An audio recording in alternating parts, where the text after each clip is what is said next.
Sir Vizag నుండి కంబోడియాకు human trafficking జరుగుతుంది అన్న ఒక వార్త వెలుగులోకి వచ్చింది సార్. అయితే ఈ హ్యూమన్ ట్రాఫికింగ్ ఎలా జరుగుతుంది? దీని డీటెయిల్స్ ఏంటి? అసలు మామూలుగా చూసుకుంటే దేశవ్యాప్తంగా హ్యూమన్ ట్రాఫికింగ్ ఎక్కువగా వినిపిస్తుంది కదా సార్. అసలు ఎలా చేస్తారు? ఎందుకు చేస్తారు? ఇదొక పెద్ద స్కామ్ అని చెప్పాలి. ఇదొక ఇంట్రెస్టింగ్ స్కామ్ కూడా. సో వైజాగ్లో నిన్న కంబోడియాలో ఉన్న వైజాగ్లో విశాఖ పౌరులు వాళ్ళని దాదాపు 10 మందిని 2 ఫ్లైట్లలో తీసుకొచ్చారు. సో ఈ సందర్భంగా Vizag CP commissioner of police ఆయన ప్రెస్ మీట్ పెట్టి చెప్పాడు. ఆయన చెప్పిన వివరాలు ఏంటంటే, ఇక్కడ కొంతమంది వైజాగ్లో దాదాపు 70 మంది ఏజెంట్స్ ఉన్నారు.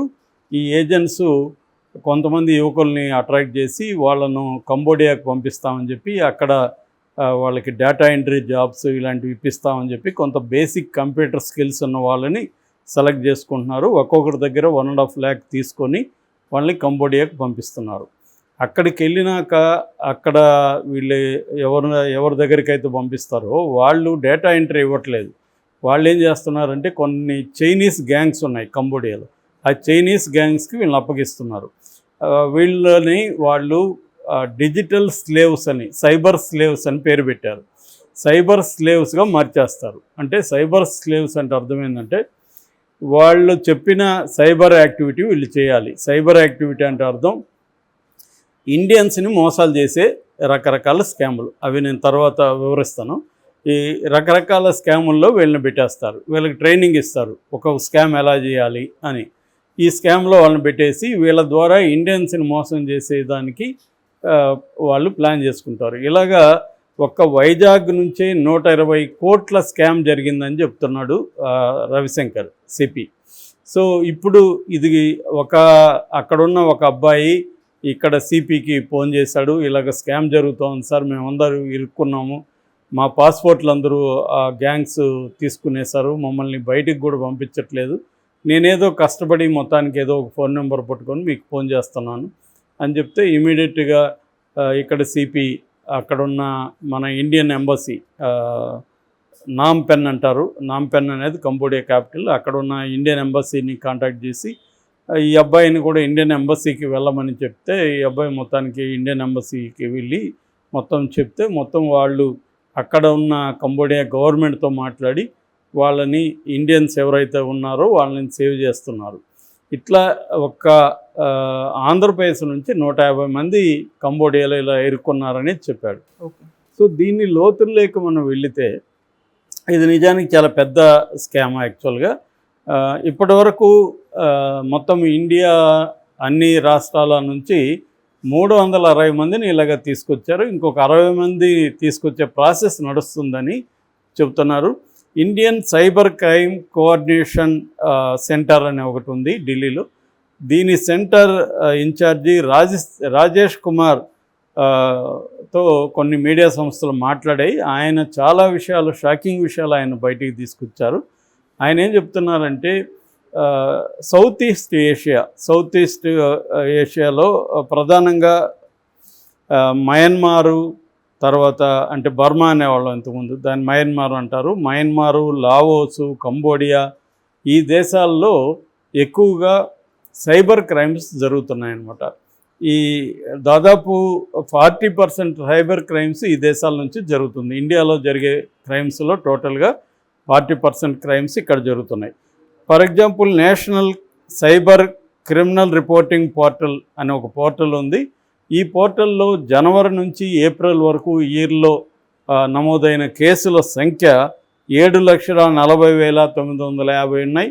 అంటే రోజుకి 7,000 క్రైమ్స్ దీంట్లో నమోదవుతున్నాయి అన్నమాట. సో ఈ ఓవరాల్గా ఈ క్రైమ్స్లో ఎలా చేస్తారు అంటే, జనరల్గా వాట్సప్ కానీ, టెలిగ్రామ్ కానీ, ఫేస్బుక్ కానీ, గూగుల్ యాడ్స్ ఇలాంటి ప్లాట్ఫామ్స్ను ఉపయోగించుకొని ఈ క్రైమ్స్ చేస్తున్నారు. ఇందులో ప్రధానంగా ఈ రాజేష్ కుమార్ 4 రకాల క్రైమ్స్ గురించి ఆయన వివరించారు. ఒకటి, ఇన్వెస్ట్మెంట్ క్రైమ్. ఇన్వెస్ట్ చేయండి, దీంట్లో మీకు డబ్బులు వస్తాయి, ఇంత వస్తుంది, అంటే ఇంత ఇన్వెస్ట్ చేస్తే ఇంత వస్తుందని మనకు ఫోన్లు, మనకి ఈ యాప్స్లో మెసేజ్లు ఇవన్నీ వస్తాయన్నమాట. వచ్చిన తర్వాత మనల్ని వీడియో కాల్ చేయమంటారు. వీడియో కాల్ చేస్తే అక్కడ ఒక చిన్న ఆఫీస్ సెటప్ ఉంటుంది. ఆఫీస్ సెటప్ నుంచి కాల్ చేస్తుంటారు, మాది ఇన్వెస్ట్మెంట్ ఫర్ము, మీరు కానీ ఇంత ఇన్వెస్ట్ చేస్తే, ఫర్ ఎగ్జాంపుల్ ఒక ₹1,00,000 ఇన్వెస్ట్ చేస్తే మీకు 1 ఇయర్లో 2 lakhs వస్తుంది, ఇలాగని వాళ్ళని కన్విన్స్ చేసి చేయడం. సో ఇది ఇన్వెస్ట్మెంట్ క్రైమ్. ఇది కాకుండా ట్రేడింగ్ క్రైమ్. ట్రేడింగ్ అంటే డే ట్రేడింగ్. మీరు మేము చెప్పిన ఈ ట్రేడింగ్ యాప్స్లోకి వెళ్ళండి, మీరు ఆ ట్రేడింగ్ యాప్స్ ఐడి అవన్నీ చేసుకోండి, నేను మిమ్మల్ని గైడ్ చేస్తుంటా, మీరు చేయండి, మీకు డబ్బులు వస్తుంది అని చెప్పి వాళ్ళు ఏం చేస్తుంటారని మనం గైడ్ చేస్తుంటారు. ఆ ట్రేడింగ్ యాప్లో మనం వాళ్ళు చెప్పినట్టుగా దీన్ని ఇప్పుడు ఈ షేర్లు కొనండి, ఇమీడియట్గా బై చేయండి, బై చేయగానే దాన్ని ఒక గంట లోపల ఇమీడియట్గా ఇది అమ్మండి, ఇవన్నీ వాళ్ళు చెప్పిస్తుంటే మనం చేస్తుంటాం, మనకి లాభం వస్తుంది. ఒక 4 రోజులు 5 రోజులు 10 రోజులు లాభాలు వస్తుంటాయి. మనం ఏదో 5,000కి చేసామనుకో, ఆ రోజుకి 7,000 వస్తుంది లాభం. సో అంటే 2,000 మనకి మిగులుతుంది 7,000 ట్రేడ్ చేస్తే 5 నుంచి. ఇవన్నీ వాళ్ళకి ఏంటంటే నాకు 30% ఇవ్వాలి మీరు అని చెప్తారు.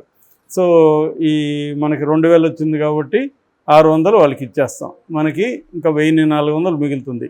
ఇదేదో చాలా బాగుంది, గంట పని, ఆయన చెప్పిస్తుంటే మనం చేయడమే, పైగా లాభం వస్తేనే అతను అడుగుతున్నాడు, క్లియర్గా ఉంది కదా అనుకొని ఏం చేస్తాం, మనం ఆ ట్రాప్లోకి వెళ్తాం. మెల్లమెల్లగా ఏం చేస్తాడు అతను, మెల్లగా అమౌంట్స్ పెంచుకుంటూ వెళ్తాడు.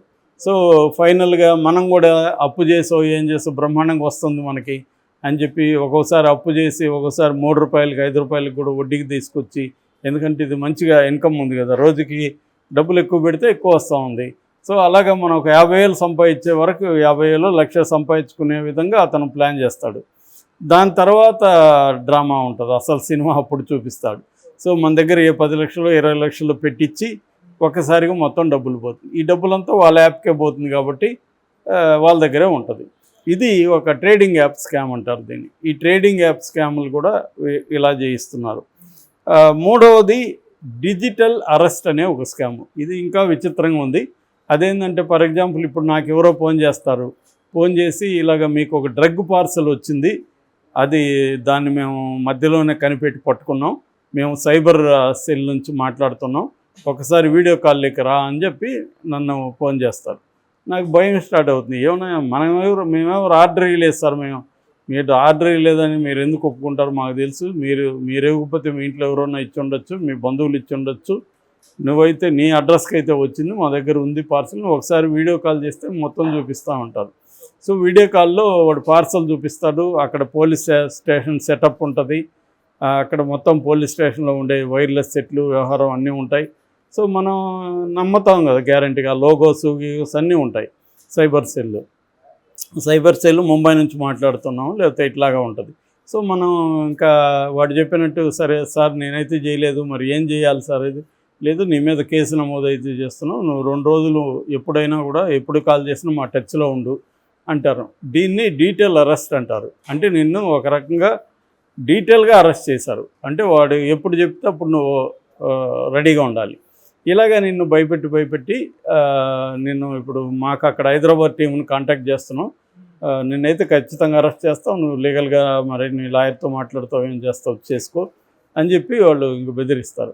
ఈ బెదిరింపుల నుంచి వాళ్ళల్లో ఇంకొకటి వచ్చి, మా సార్ చాలా కోపంగా ఉన్నారు, మరి ఏదన్నా సెటిల్ చేసుకో, నువ్వు ఎందుకు ఇదని మనతో మాట్లాడు. సార్ మరి ఎట్లా సార్, ఏం చేయాలి మీరు చెప్పండి సార్ అంటే, నేను మళ్ళీ అడిగి చెప్తానని కొద్దిగా టెన్షన్లో పెట్టడం.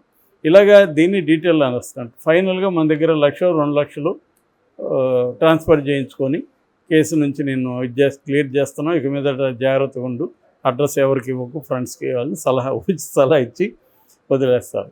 ఇది ఒక రకమైన క్రైమ్. 4వ రకమైన క్రైమ్ ఏంటంటే రొమాన్స్ అండ్ ఇదనమాట, సెక్స్.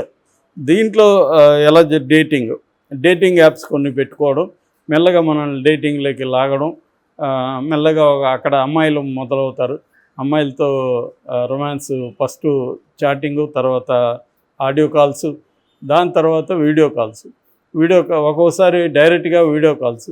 సో వీడియో కాల్స్లోకి మనం వెళ్ళినాక వాళ్ళు ఫస్ట్ ఓపెన్ చేసి చూపిస్తుంది, నేను ఫస్ట్ టీషర్ట్ ఇప్పుతాను, నువ్వు కూడా ఇప్పు అని చెప్పి మెల్లమెల్లగా గేమ్ స్టార్ట్ చేసి దించడం. మన ఎంపీ గోరంట్ల మాధవ్ కూడా ఇరుక్కున్నాడు. సో ఇట్లాగా కేసులు అనమాట. ఇదేమవుతుందంటే ఇవన్నీ తెలియని వాళ్ళకి ఇది బాగానే ఉంది కదా సరదాగా అన్నట్టుగా వీళ్ళు రంగంలోకి దిగుతారు. మెల్లగా మందంతా రికార్డ్ అయిపోయి ఉంటుంది. మంది రికార్డ్ అవ్వడమే కాకుండా మన ఫోన్లో ఉండే కాంటాక్ట్స్ అన్నీ కూడా వాడు లాగేస్తాడు. ఎప్పుడైతే లాగేస్తాడో వాడు అప్పుడు ఏం చెప్తాడంటే, ఇది రికార్డ్ చేశాము, నీ ఫోన్లో ఉండే కాంటాక్ట్కి అంతా ఇది నేను పంపిస్తాను, సో నువ్వు ఇప్పుడు నాకు డబ్బులు ఇవ్వాలి అని బెదిరించడం. ఇప్పుడు మన ఫోన్లో ఉండే కాంటాక్ట్లు ఎవరెవరో ఉంటారు, బంధువులు, ఫ్రెండ్స్, రకరకాల వాళ్ళు, మన ఆఫీస్లో పనిచేస్తే ఆఫీస్ వాళ్ళు అంతా ఉంటారు. ఇవన్నీ బయటికి వెళ్ళిపోతే మన ఇది పోతుందని చెప్పి సరే డబ్బులు ఇస్తానని చెప్తారు. సో వ్యాజ్యం డబ్బులు లాగడం.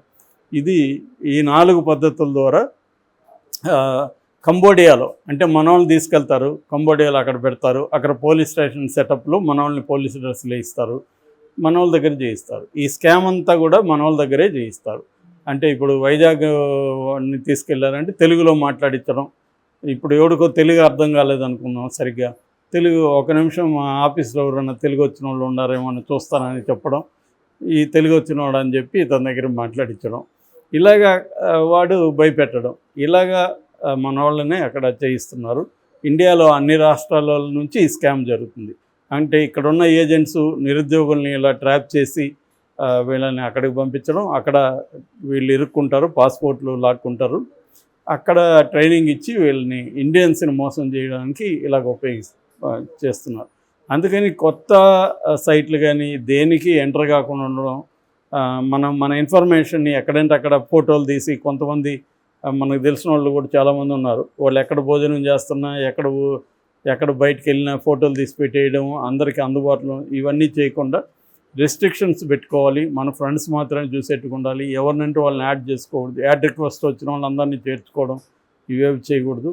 కొంచెం ఆన్లైన్లో ఏ యాప్లో కూడా మనం అనవసరమైన యాక్టివిటీలోకి వెళ్ళకూడదు. ఎవరు ఏ అన్నోన్ నుంచి ఏ పర్సన్ నుంచి ఎటువంటిది వచ్చినా రియాక్ట్ అవ్వకూడదు, వాళ్ళని బ్లాక్ చేసేయాలి. ఇటువంటి కొన్ని జాగ్రత్తలు మనం తీసుకోవాలి. అట్లాగే మన ఫోన్లో కానీ ల్యాప్టాప్లో కానీ అన్నిట్లో కూడా యాంటీవైరస్లు సాఫ్ట్వేర్లు వేసుకోవాలి. అప్పుడప్పుడు స్కాన్ చేసుకుంటుండాలి. మన ఫోటోలు కానీ మన డీటెయిల్స్ కానీ ఎక్కడ బయటికి తీసుకెళ్లకుండా ఉండాలి.